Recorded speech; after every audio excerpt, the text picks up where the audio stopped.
Hello hello कैसन कई तरह का बजा लगा था। लंका पूरा विध्वंस हो चुकी थी खाली घमंड में। गुरुजी कहल गए है, भगवान कहते हैं जहां मैं तहां मैं। लंका विध्वंस हो चुकी थी, लंका पर विजय प्राप्त करके मर्यादा पुरुषोत्तम रामचंद्र जी अयोध्या में आते हैं, राज्याभिषेक होता है। और राज्याभिषेक जब हुआ उसी समय एक धोबी भी पहुंचा है उस दरबार में और ताना मार दिया रामचंद्र जी को और ताना लग गया और सीता जी को भी बन जाना पड़ा। इस समय की मार है। भूमिका का लाइन है बाबूजी, आवाज से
हस्ती जहां। आवाज भैया फ्रेश ना। हस्ती जहां अरे बन गई राख लंकेश की लंका नगर, राम राजा बना सीता बन को चली, भावना बन गई खाक चाहत की सगरी। ए भैया ये भूमिका से हमारे विरह की कहानी शुरुआत हो गई। लंकापति रावण का नाश हुआ मैं घमंड में। जब लंकापति रावण का अंतकाल हुआ उस समय प्रमाण मिला कि मंदोदरी गर्भवती रही। 9 महीना 10 दिन के बाद देखा मालिक फिर अजोरा करत हो वही मंदोदरी के अंगना में हो। जौने बगिया में जौने लंका में कोई दिया जलाने वाला नहीं था, आज मंदोदरी माई का अचरा भर गल हो मालिक। 9 महीना 10 दिन के बाद सुंदर सलोना पुत्र की प्राप्ति होती है गुरुजी। मंदोदरी माई और बेटवा का नामकरण कर लिया है अपने ही नाम राशि से। मौ से मंदोदरी अब मौ से मकरंद वो बेटवा का नाम रख लिया। धीरे धीरे लड़का वो मकरंद माई पाल पोस के बड़ा कैलिन। 18-20 साल के जब पट्ठा जवान भैल मकरंदवा तो अपने जोड़ी पाड़ी के लड़कन में जब खेला जाए जय जे ढेर बकवास करे पटक के छाती पर चढ़ जाए तब कुल लइकवा कह करे ए मकरंदवा ओहिया काहे न पैदा भइले जहिया लंका धू धू कह के जरत रहल। बोलो भैया तो खानदान साफ हो गई। बड़ा वीर रहलन लेकिन केहू कत्तेगा तीर तलवार कामे नहीं आई। बड़का लड़वैया बनल है ये भैया। लड़का के बात लग गई और वही लड़कन से कहा था गुस्सिया के कहा था का कहा था भाव हम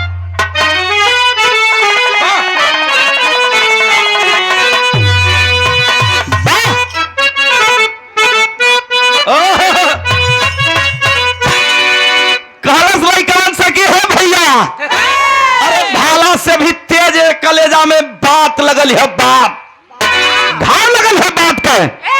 तो सुना हम कौरव का अरे तो कोई मकरंद कहने वाला नहीं। अरे दुनिया में मेरे जैसा सुरवीर पैदा नहीं होगा। क्या करे साहब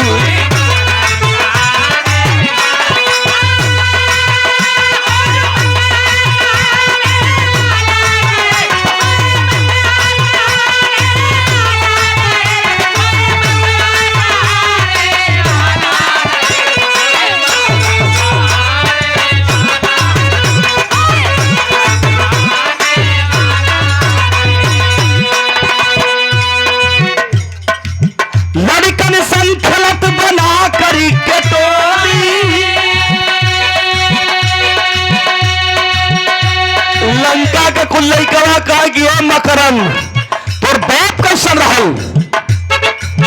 अन्यायी बाप तोरा बोल दिए बोली, तोर बाप अन्यायी रहल।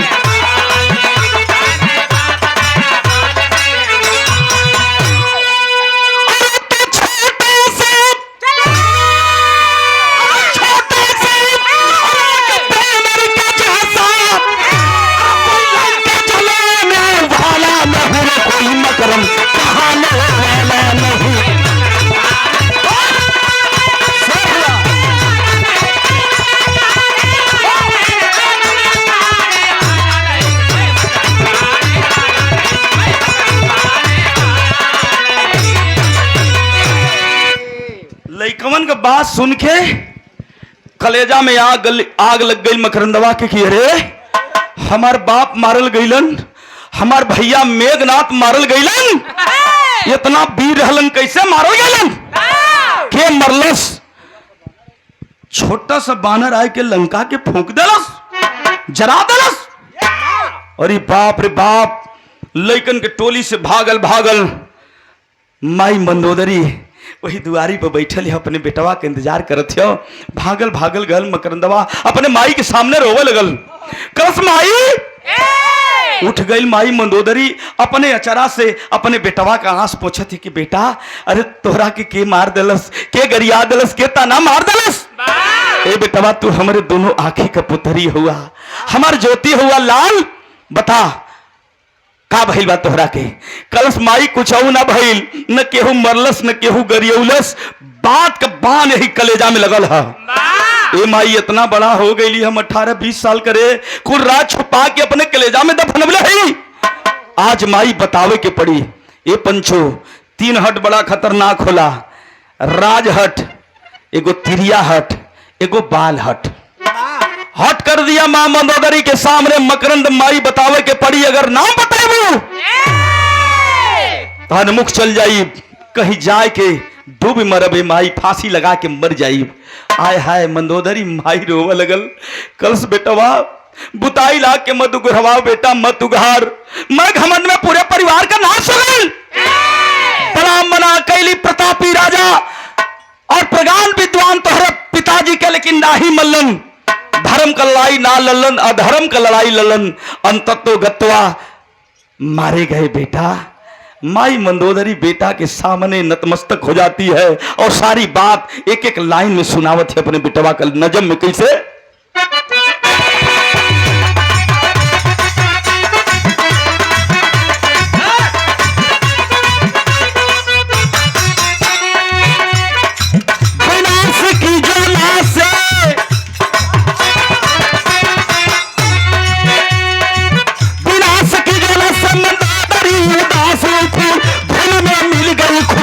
चमन की राखी थी,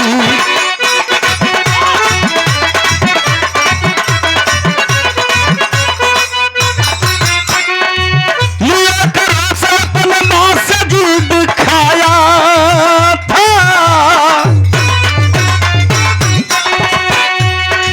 लिया करा से अपने मां से जीद खाया था, सुना लंका जलाने बानर एक लाया था।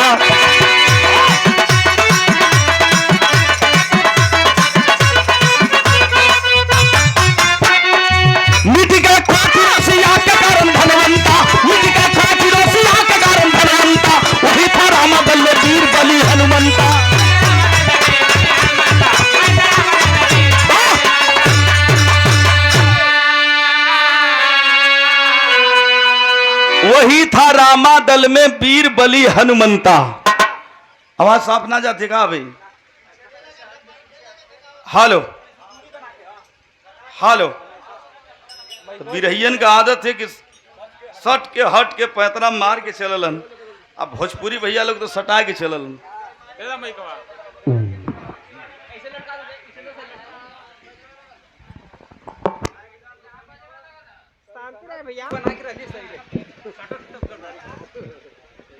अब कितना दूरी बनावल जाए? हेलो हेलो, अब सही बा? ए भैया कहला का मतलब मंदोदरी माई अपने बेटवा के सारी बात बता दे लंका कहे कैसे लड़ाई भइल, कैसे सारे लोग मारे गए। अंत में मकरंद अपने माई के सामने हाथ जोड़ के कहलस, माई रे हमार बाबूजी केकर भक्ति करत रहलन रे, तने इहो बता दे माई। माई मंदोदरी कहलस कि भगवान भोलेनाथ, भगवान डमरूधारी त्रिशूलधारी अलभंगी भोलेनाथ के परम भक्त रहलन। तमन भोलेनाथ तोहरे पिताश्री के प्यार से दे देहलन। आय हाय हाय हाय हाय, इतनी बतिया सुनते मकरंदवा हो कि भगवान भोलेनाथ का परम भक्त हमारे बाबूजी रहलन। तामु नहीं का अंश बानी, तामु भगवान भोलेनाथ का परम भक्त बनके उनका तपस्या करो, उनकर भक्ति करो। अब भगवान के अपने पजरे बुलाई गल लंका वाले जंगल में, बाबूजी वीरान परल है जंगल, और वही जंगल में खड़ा होके के भगवान भोलेनाथ के पुकारे लगल। जब पुकारे लगल तो गीत लगल मालिक, ये देखें जय मां Ambe flower decoration and Roshan, tent house Dulhapur Ghazipur, mobile number भैया के बा 9170222261। बहुत बहुत प्रणाम करता हूँ। जे भैया के चाहिए कुल जय मां अम्बे फ्लावर डेकोरेशन भैया रोशन से संपर्क करी हन। 50 रुपए का आशीर्वाद छोड़ो में बहुत बहुत प्रणाम बा। आखिरकार जाएंगे भगवान भोलेनाथ का तपस्या वही जंगल में करे लगल। जब करे लगल भैया तो यहाँ बड़ी कचाकेदार गीत लगल। कैसे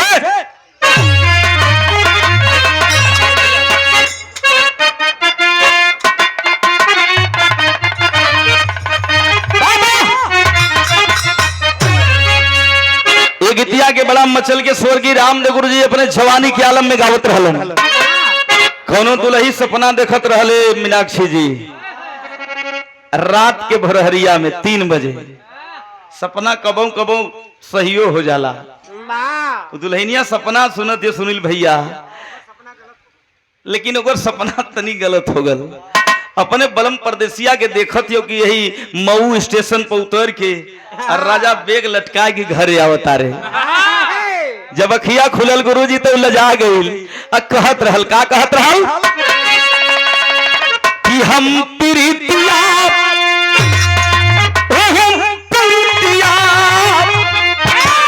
अरे हम प्रीतिया करतियो न जनली कि जिंदगी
मकरंदवा भगवान भोलेनाथ का घोर तपस्या कैलस।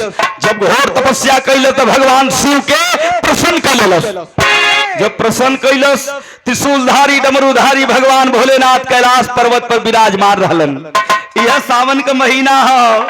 भगवान भोलेनाथ खुश होके डमरू त्रिशूल लेके अमृतछाल पहिर के वही लंका में पहुंच गइलन। हमके केहू याद कैलस लंका में तो जाल जरूरी बा। जब सामने पहुंचलन है कहलन की है लड़का, अरे हे बाबू अखिया खोल, तोरे सामने तीनों लोक का मालिक खड़ा हुवन। हम देव मदद तैयार ही, तोरे भक्ति पर बहुत प्रसन्न होला। 2 बार बोले, 3 बार, चौथी बार डांट के कहलन आँख खोल, बड़ी कम समय हो, दे के वरदान चल जाई, नहीं तो अगर ना भेंट कर पैबे तो तोर भक्ति व्यर्थ चल जाई। अरे वाह, अजय ठेकेदार भैया हवा डाबा भटौली। कौन चीज का ठेकेदार हुआ भैया? अच्छा, हवा डाबा वही का नाम है। आज मिल गया नया नाम हमारा हूँ सफेदा हो एक बीघा लगूले हवा दाबा ए भैया के ओर से 50 रुपया हवा दाबा भैया के चकाचक बनल है सकल पंच के प्यार मिले भैया लोगन के प्रणाम बा। आखिरकार भगवान डांट के कलन मांगला अगर ना लेवे तो होकर तो हम जात हिला अखिया खुल गई भक्त से मकरंदवा के देखत हो तो सामने के हो त्रिशूल लेहले बाड़ा डमरू लेहले बाड़े अमृत छाल पहिर के हसत बाके हो उ नाथ समझ पाओ थे कि यह त्रिलोकीनाथ हुन हंस के कलश की अरे भैया तू क्या हुआ भगवान कलन ल बन गई अरे बेटा तू जेके याद के ले हम वह हिला रे त्रिशूलधारी डमरूधारी भोलेनाथ हमके लोग कहेला तो हंसे लगल मकरंदवा कलश जेकरे शरीर पर वस्त्र ना वो हमके देही का ए तू भगवान होका चाहे त्रिलोकीनाथ होका चाहे अटलोकीनाथ होका तोरे पास कपड़े ना है ई चमड़ा लपेट के आ तू हमके देवा का मंगले पर भगवान कहलन कि ऐसा वैसा मुझे मत समझ बेटा भक्त की भावना को भगवान समझ नहीं पाए वो तो समझत हो भाव भाव में बहुत बारे की धन दौलत महल अटारी यह कुल खिलौना उलौना गाड़ी घोड़ा मांगी दे दे विश्वास ना भल मकरंदवा के तो कहला से भगवान तू अगर भगवान हुआ तो हमके 3 वचन दे दा हमार जवान मन करी तवर मांगे भाव में बह चले भगवान कहे जाओ बेटा ऐसा ही होगा मैं 3 वचन देने के लिए तुमको तैयार हूं तो सपना सजाओ था मकरंदवा का सपना सजाओ तो भैया भाव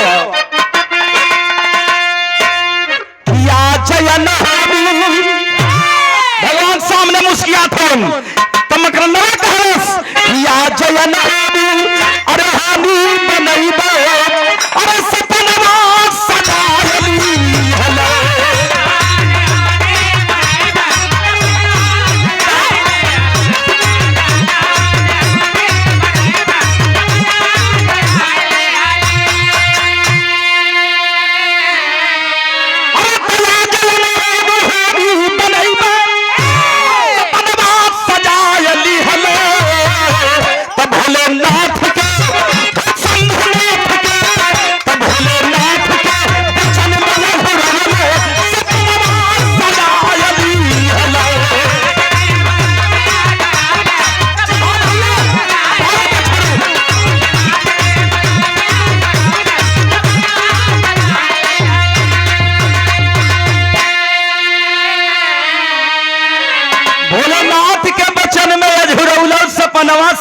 हला इस भाव पर आदरणीय हमारे गुरुजी बहुत सम्मान देते हैं चाहे बड़ा कलाकार हो चाहे छोटा कलाकार यही प्यार है।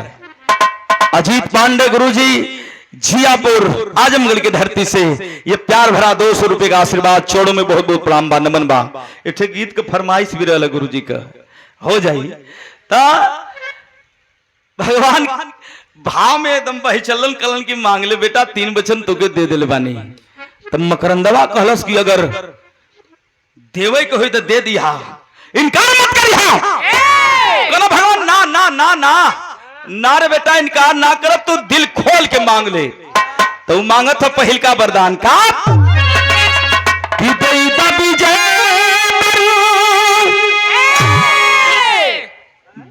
विजय पर भगवान पीछे घुसकर लगल जानत हिला उतना पक जाई जितना हम समझते हैं भगवान पीछे जा लगल अरे बेटा विजय पर वरदान बड़ा खतरनाक हो ए बेटा के बदल ले तू धन दौलत महल अटारी मांग ले हम देव बते तैयार ही तू विजय बर का वरदान लेके कहा करबे बेटा तब मकरंदवा कलश हम कुछ करी 3 वचन दे लवा पहिल का वचन मंगले हिला भगवान फंस गइलन भोलेनाथ दूसर का वरदान मांगत था का अरे मुंह से निकले हवा बनी अग्निया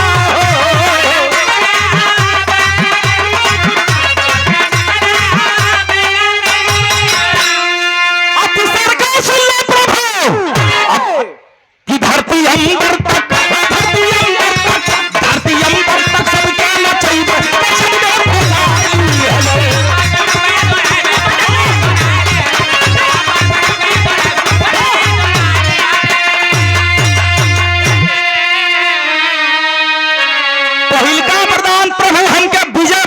वरदान चाहिए, तीनों लोक में मुझे मारने वाला कोई पैदा ना है।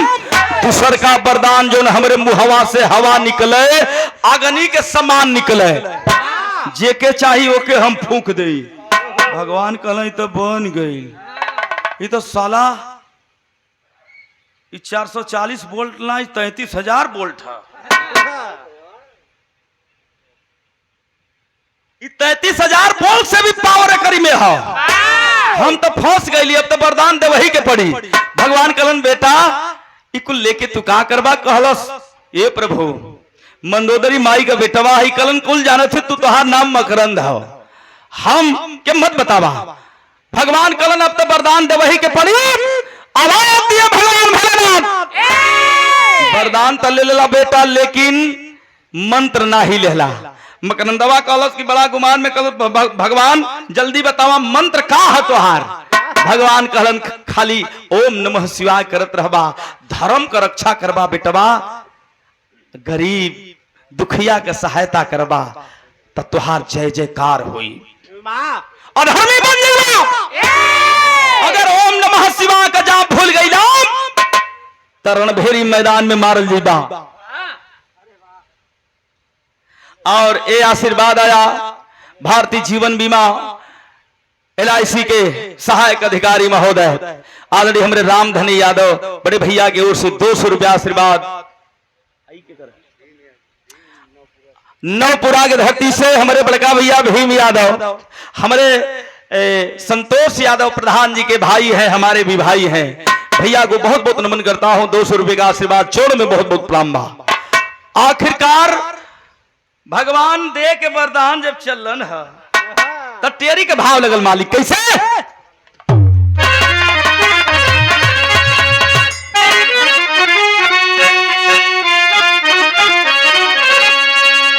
अरे जीवन का बाती तेल भी जली,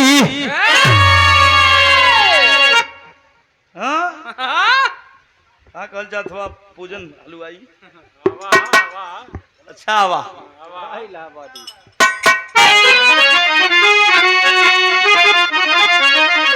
अरे राम जीवन का बाती तेल भी जली, तो सुन के भंगी का बुद्धि भली फेल, जीवन का बाती तेल भी जली।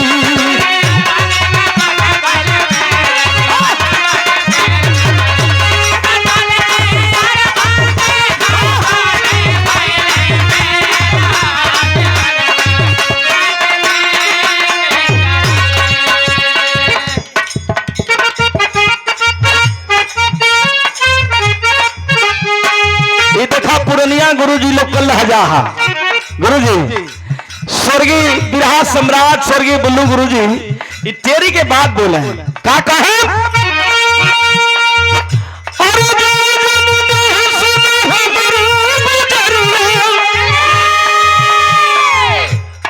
अब तो गोरी तोरी बारी रे उमरिया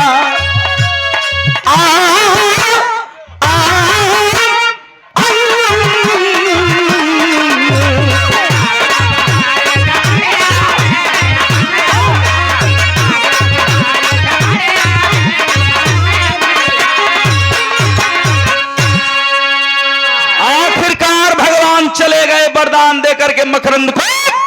जब वरदान देके चल गए कैलाश पहाड़ पर तैहर मकरंदवा खरत का हो सोचा था कि घर में ना जाए, माई मंदोदरी से बात ना बताई, सीधे ओकरे दिल में गुरुजी इंतकाम को ज्वाला है कि लइकवा कुल ताना मारत रहलन कि छोटा सा एक बानर के जैसा कोई लंका जलाने वाला नहीं, तो हम काहे न चलब अब लंका से अयोध्या की तरफ। ये भैया मैं घमंड में वरदान लेके चलल है मकरंदवा, तो बीच राह में पहुंचल तो सोचा था कि ये भाई ये भगवान भोलेनाथ अड़भंगी हवन, इनकर कोनो भरोसा ना है, वरदान सही देहले बाड़े कि गलत देहले बाड़े, तनी थोड़ा एकर हम परीक्षा ले लई, एक वरदानवा के थोड़ा यूज कर ली। तो दूसर का वरदान के यूज करत है, हरियर पेड़ है कचनार, बहुत विशाल बरगद का पेड़ है, वही जगह ओम नमः शिवाय का जाप पढ़ के जब फुकला सा हम रहली का हो जाए। ए स्वर्गीय माता जी के सुपुत्र बड़का भैया श्री हरेंद्र यादव आपकी तरफ से 100 रुपये का आशीर्वाद छोड़ बहुत बहुत प्रणाम बा। कैसे फुकलस भैया? फूको था मकरंदवा ओम नमः शिवाय का जाप कई के वाह बार मकरंद का सार लगत बा। तो फुकत हुआ असली सार तो तू हुआ। ए भैया धधा के बरगद का पेड़ 5 मिनट में जड़ के राख हो गई। तो कल सकी बारे भगवान भोलेनाथ ना चीज पर प्रसन्न हो के वरदान दिले बड़ा तो हमके विश्वास हो गल कि जैसे लंका जरल हल वैसे अयोध्या के चल के ठोक दो। पहुंचल हम वरदान लेके अयोध्या के सरहद पर जब पहुंचल धीरे धीरे मकरंदवा पहुंचत हुई अयोध्या के जंगल के बीचों बीच जब पहुंचल हो तो एक बहुत आलीशान पेड़ हो, बहुत बढ़िया पेड़ हो। टहनिया ऐसा रहल कि धरतिया के छुअत जात रहल। जब छुअत जात रहल भैया तो यहाँ गीत बदल गई। मालिक कैसे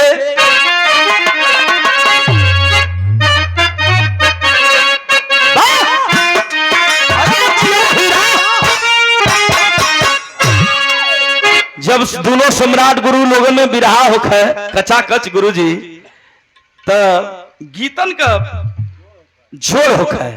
स्वर्गीय बुल्लू गुरु जी चुआ के गाँव है तो स्वर्गीय रामदेव गुरु जी उठा के गाँव है। स्वर्गीय बुल्लू गुरु जी चुआ में कैसे भैया कहे कि जवन मजा ए मीनाक्षी जवन मजा आम के चटनी उसवा धनिया में नाही। अरे जवन मजा आम के चटनिया अरे उसवा धनिया में नाही। ए बाबूजी उसवा धनिया में नाही। अरे जवन मजा अपने दुल्हनिया अरे जवन मजा अपने दुल्हनिया ओ हीरोइनी में नाही।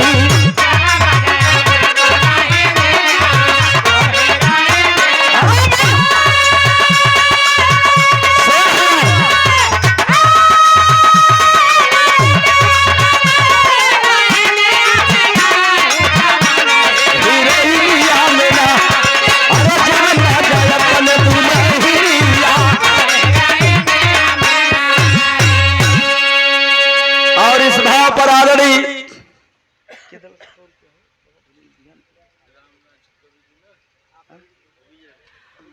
अरे वाह हमारे गुरुजी रामराज यादव गुरुजी बिरहा के दम पारखी होन एक नंबर का कलाकार अपने जवानी के आलम में आज भी गावलन तो दम पीक देलन। क्या बात है। ये बहुत रुपए का आशीर्वाद गुरु जी की ओर से और माई के बगिया के फूल आदरणीय बाबूजी की ओर से ये 500 रुपए का आशीर्वाद चौड़म बहुत बहुत प्रणाम बा।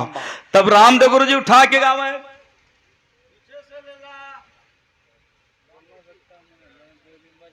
आदरणीय बाबूजी श्री राम जस यादव आप बाबूजी की ओर से बहुत रुपए का आशीर्वाद चौड़म बहुत बहुत प्रणाम बा। सकल पत्नी के प्रणाम बा।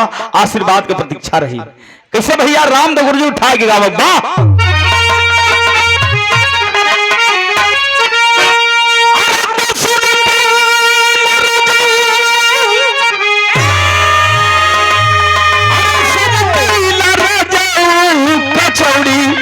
गली सुन कैला रजऊ अरे मिर्जापुर के कैला गुलजूर हूँ अरे कचौड़ी गली सुन कैला रजऊ। सही है मालिक लेकिन मकरंद पहुंचल है अयोध्या के घनघोर जंगल में भाव है कैसे मालिक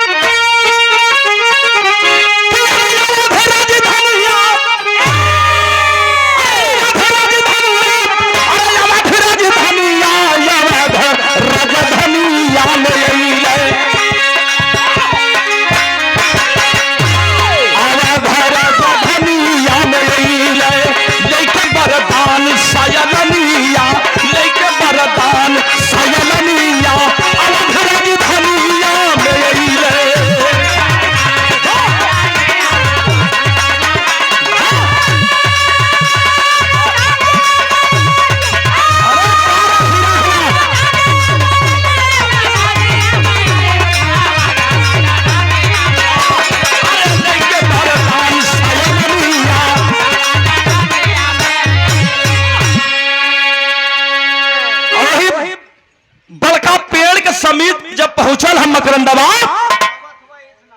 रास्ता है, रास्ता के बगलिया में पेड़वा है, और पेड़वा के डरिया पर बैठल के है एक ठे छोटा सा बानर है, शरीरिया छोटी सा है, अब पोछिया ओकर 15-20 फीट का हो गुरुजी।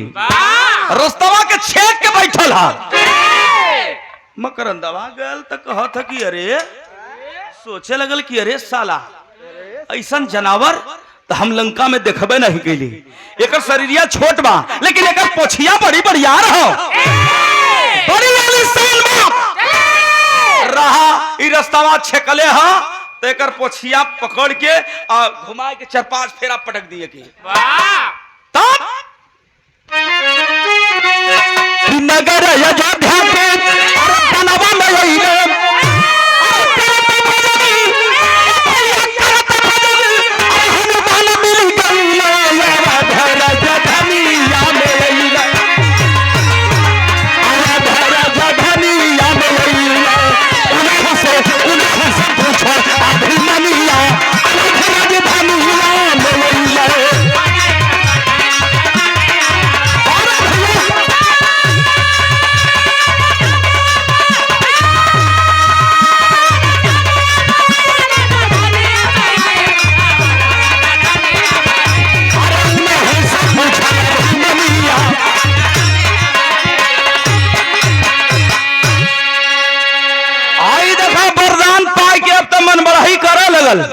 कहलस कि चली पोछिया पकड़ के पटक दी 2-4 बेर घुमाई के।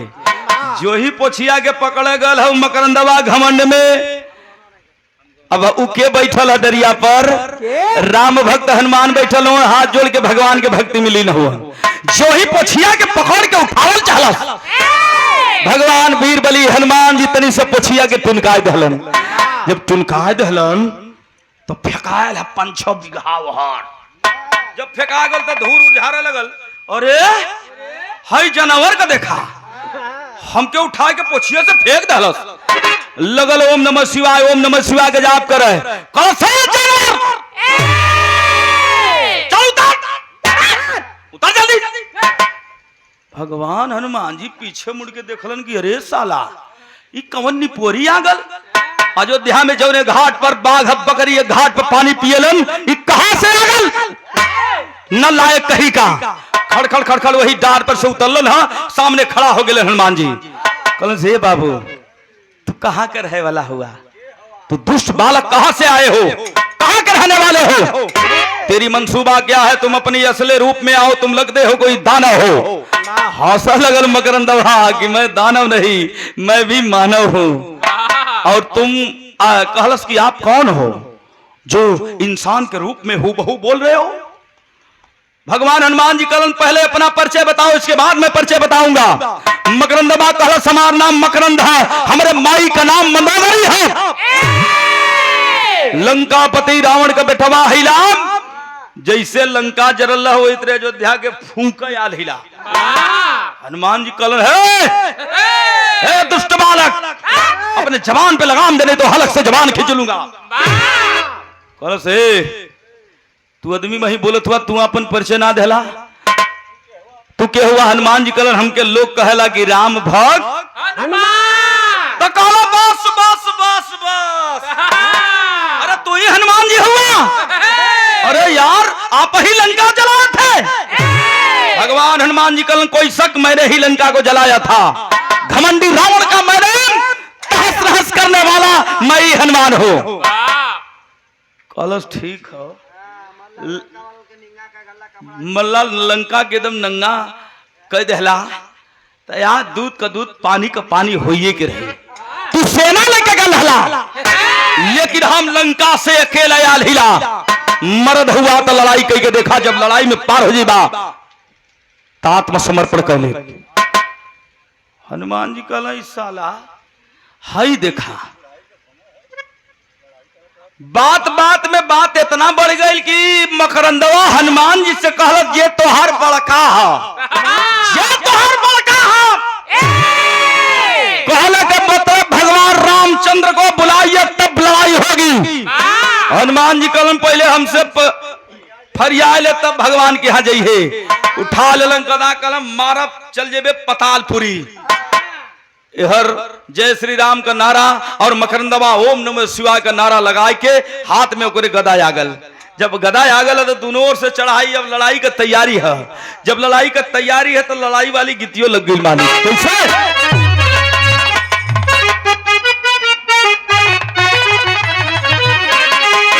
बड़ी पुरान गीत है गुरुजी, लेकिन लहजा का नया है, ये कब्बो पुरान ना हुई। गोपिया उद्धव जी से भगवान किस कन्हैया के वियोग में संदेश देते रहली कि जाए के हे उद्धव जी कन्हैया जी से कह दिया कि गोपिया गौने ना जइहन। काहे ना जइहन? कालीन हका कि अरे हम गवाना नहीं जाब, अरे ये उद्धव जी हम गवाना नहीं जाब,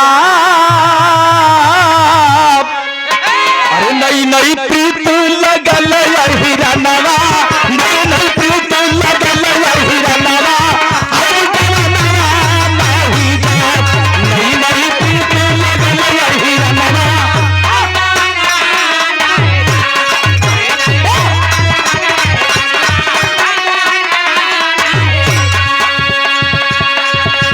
ये देखो स्वर्गीय माता रानी के परिवार से यह आशीर्वाद आया, माई के फुलवारी के फूल से यह 100 रुपए का आशीर्वाद, बहुत बहुत प्रणाम। लेकिन भगवान हनुमान जी गदा लेके, हम मकरंद गदा लेके, एक ओर से जय श्री राम का नारा, एक ओर से ओम नमः शिवाय का नारा।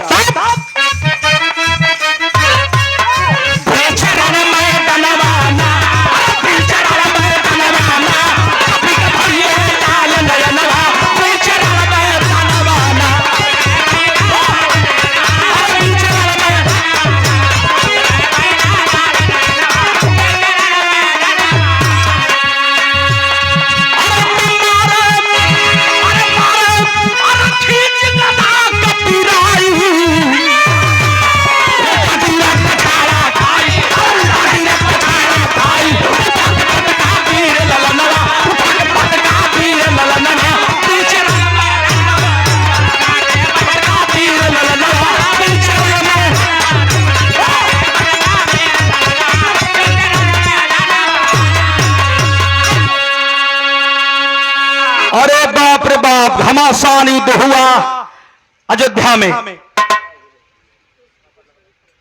और आदरणीय बड़े भैया बड़े शानदारी से बैठे हैं। नौजवानों के दिलों की धड़कन हर भैया लोगों से कंधा मिलाकर के चलने वाले शानदार ग्राम प्रधान महोदय बड़े भैया संतोष यादव जी की तरफ से ये बहुत रुपए का आशीर्वाद, चौड़ों में बहुत बहुत प्रणाम बा।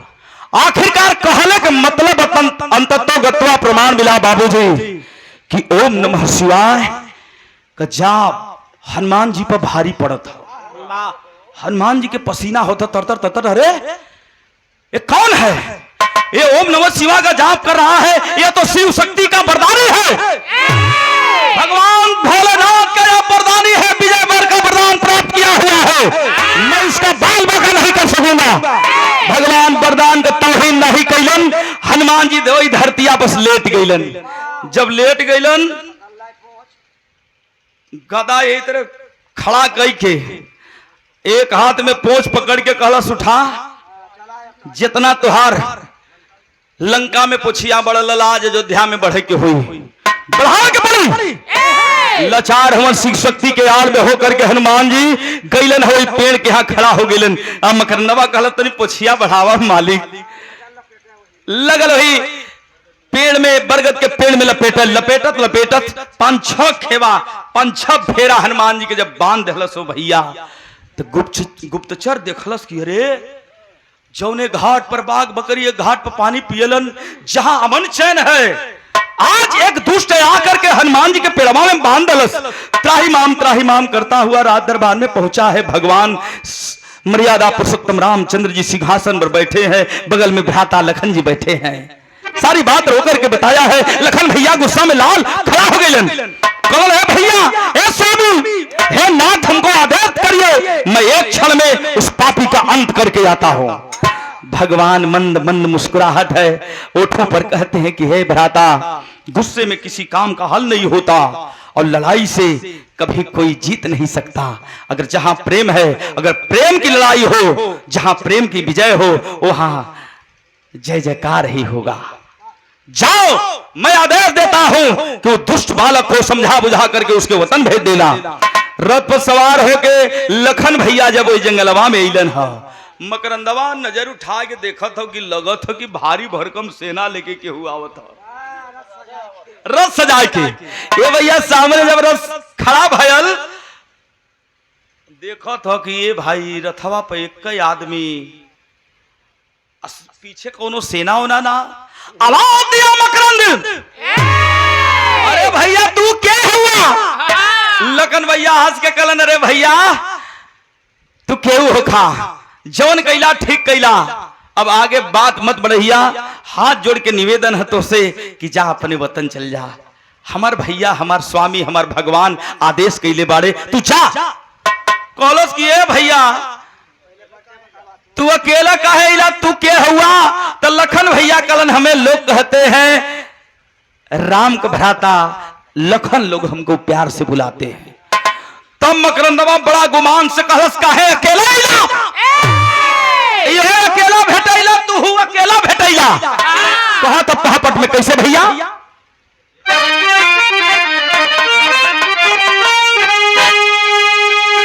यह बड़ा गुमान से और घमंड में कहला से मकरंदवा का, अरे काहे ना, अरे काहे ना अइला राम के लहले संगवा पीछे बनवा में, अरे तदून जन का कर दिया बनवा पीछे बनवा में।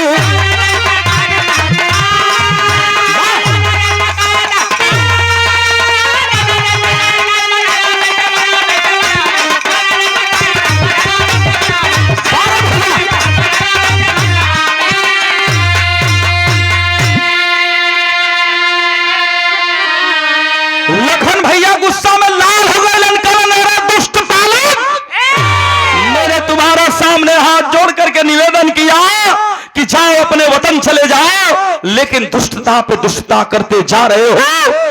मजबूरन जब भैया का अपमान है, भैया का सम्मान ना हो, तो धनुष बाण उठाना पड़ा लखन भैया को।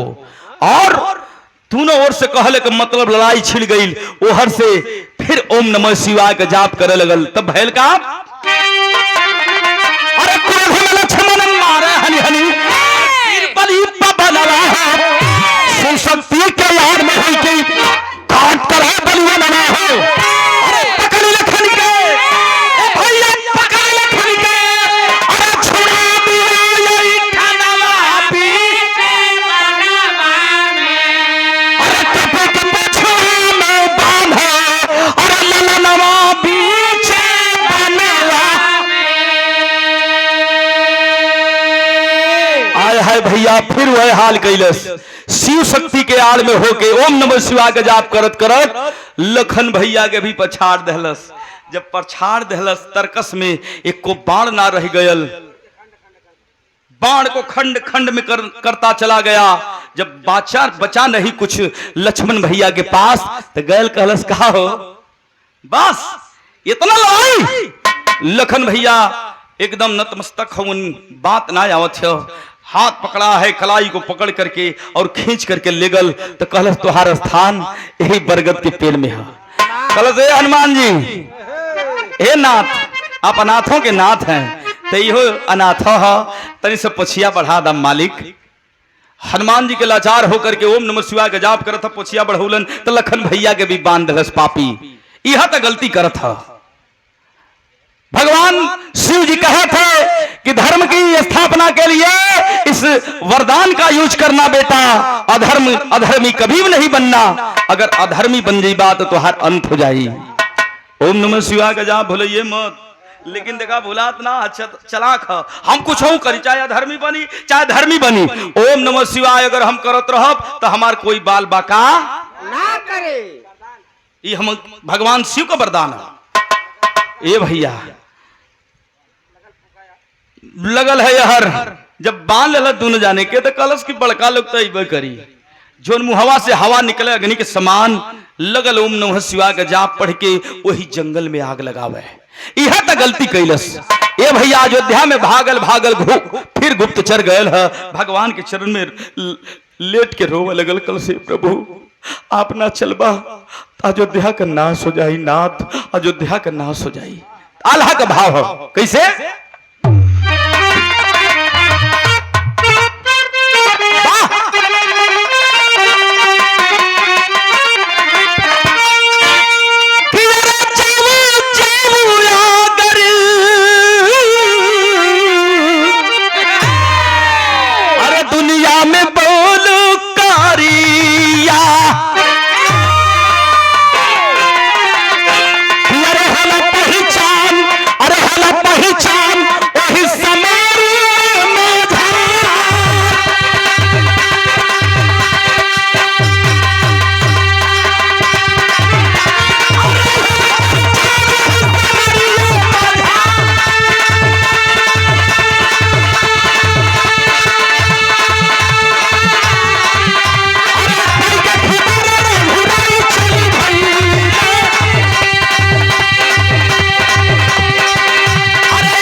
दुश्मनी के हुआ और से सजा के हुआ और के देता रे। जंगलों में आग लगा दे रहवासी आदिवासी जीव जंतु पशु पक्षी जितना रहलन वो अगिया के लपेट में जे आवे जल के मर जाए। केहू अधमरा बा, केहू जल के राख हो गइल बा, केहू जलत बा। आय हाय भगवान अंतः दृष्टि से देखलन कि अरे बारे मालिक ई कौने दिन का आज इस समय पहरा काला बादल मिलरा रहल बा अयोध्या की तरफ ई कुल का होत बा। भगवान रामचंद्र जी तन को देरी नाही कैलन, धनुष पर बाण चढ़ा के मंत्र प्रोर के आसमान में मरलन। हाँ घनघोर बादल का गड़गड़ाहट भइल बा, मूसलाधार बरसात भइले अयोध्या में भैया। जंगल का आग जब बुझल हो पशु पक्षी जीव जंतु जल के मर गल होन। भगवान राम निगरानी कर चलत हो, उनके आंख में आंसू है कि अरे मालिक इकुल का हम देखो थिला। धीरे धीरे वो पेड़वा के समीप गइलन जहां लखन भैया हनुमान जी बानल होन। मैं घमंड में एक लड़का है वो घूम रहा है। भगवान पहुंचलन कलन की कारे बाबू ए बेटा ए बाबू ए बालक क्या कर रहे हो? अगर दुश्मनी हमसे है तो बदला हमसे लेना चाहिए। काहे जीव जंतु के मरले बड़ा तो बड़ा गुमान से कहा मकरंद है जबान पर लगाम दीजिए। लड़ाई के मैदान में लड़भेरी के मैदान में चिकनी चुपड़ी बात सभा नहीं देती। आप लड़वैया हैं, योद्धा हैं, प्रजापालक हैं तो हमसे लड़ाई करिए, मैं आत्मसमर्पण कर लूंगा, ऐसे नहीं जाऊंगा। तब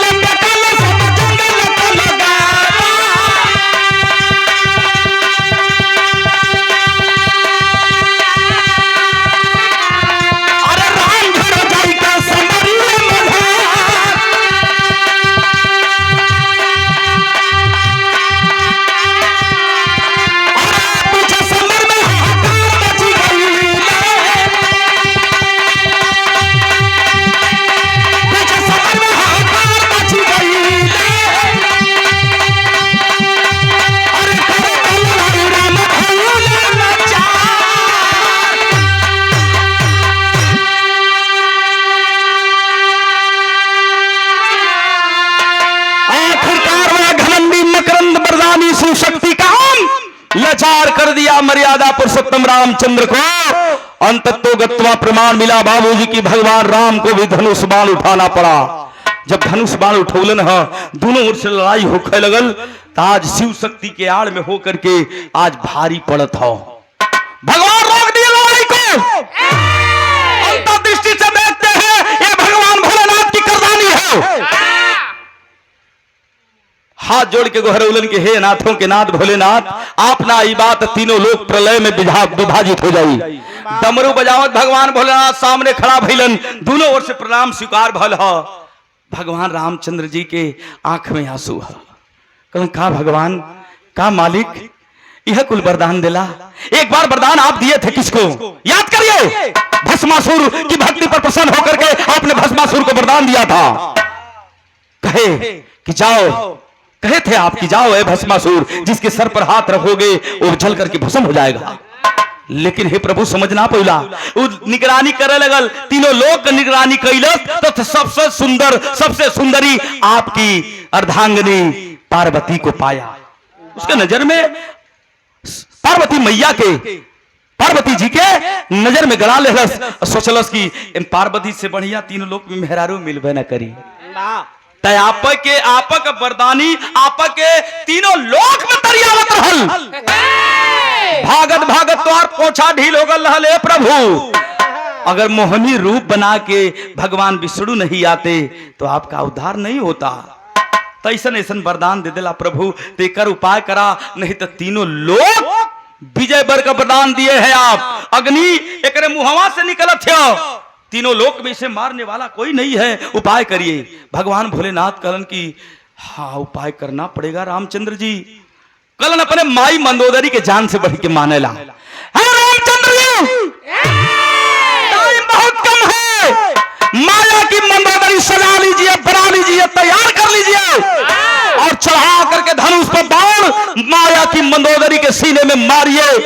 हो सके अगर ओम नमः शिवाय का जाप ही भूल जाई तब वह मारल जाई। अगर ओम नमः शिवाय करत रही तो हम एक रणभेरी मैदान में पराजित ना कर पाई।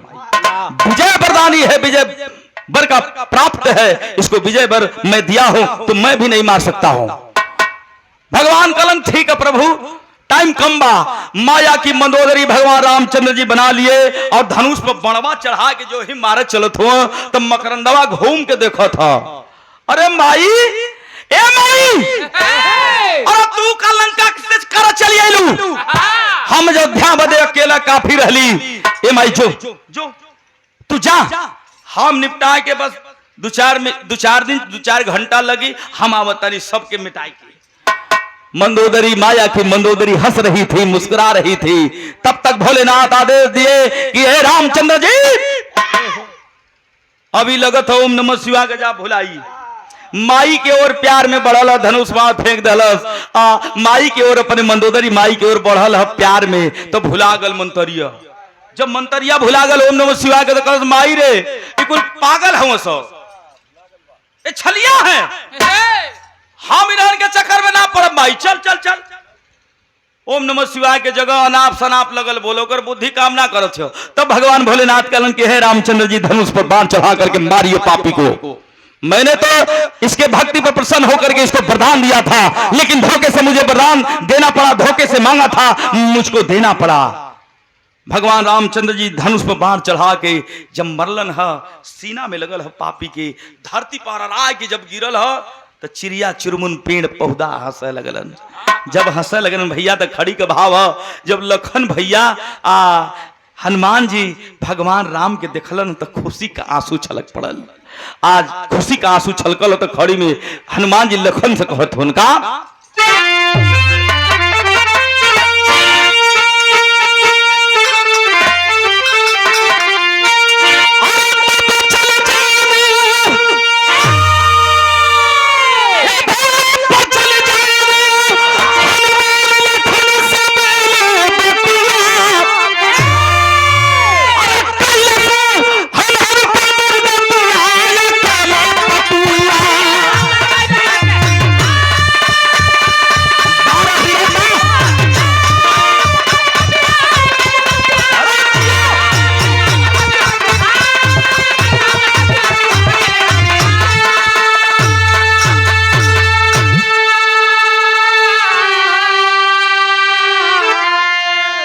मिला बाबूजी। भगवान की जय जयकार होने लगी। देवताओं ने पुष्पों की बरसात किया भगवान के ऊपर और जंगलों में बांधल लखन भैया हनुमान जी को छुड़ा के जब अयोध्या की तरफ भगवान चलन है तो दोनों लखन भैया और भक्त हनुमान जी भगवान का चरनिया पकड़ के अपने यशोन के धारा से चरनिया धोत रहलन। उठा के दोनों जाने के गले लगोलन। हनुमान जी से कहलन कि हे हनुमान जहां राम वहां हनुमान। तब हनुमान जी के आंख से आंसू छलक पड़ल, रो लगलन, कहलन हे प्रभु एक बार हमरा के घमंड भइल रहल, भगवान कल उनके अरे क्या बात करते हो हनुमान जी, चलिए बात में बात होगी राज दरबार में।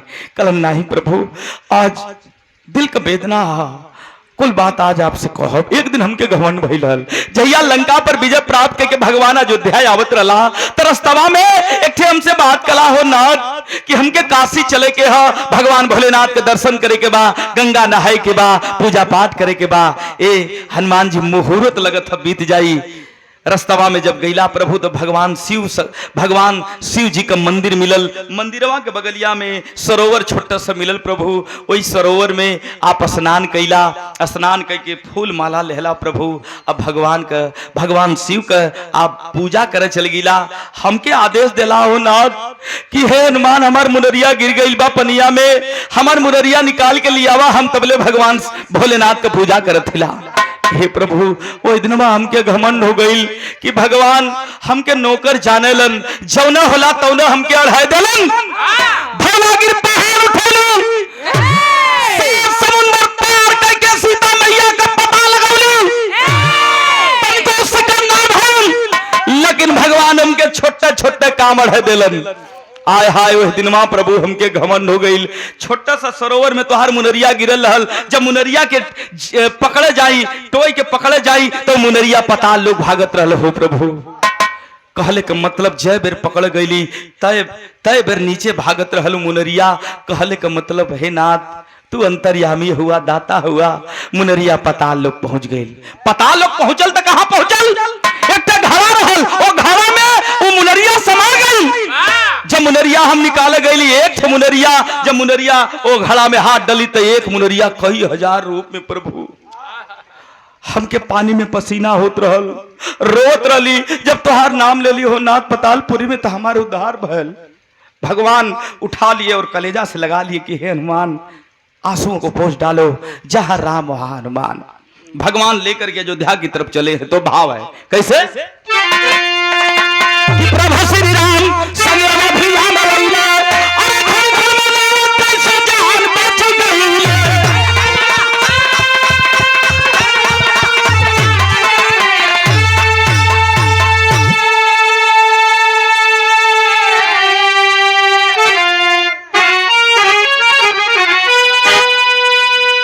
तू अपने आदत से बाज नहीं बा,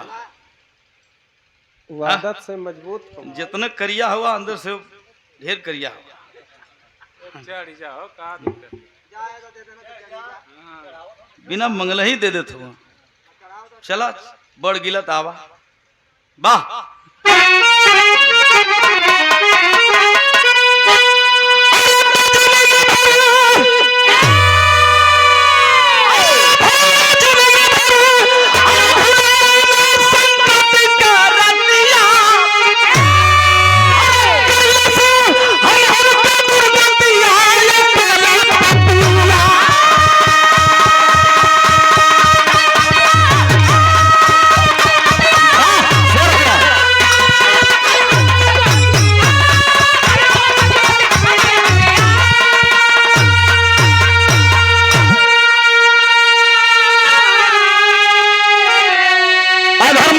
करके भगवान धर्म का प्रसार करते हैं। अंतिम भाव है कैसे?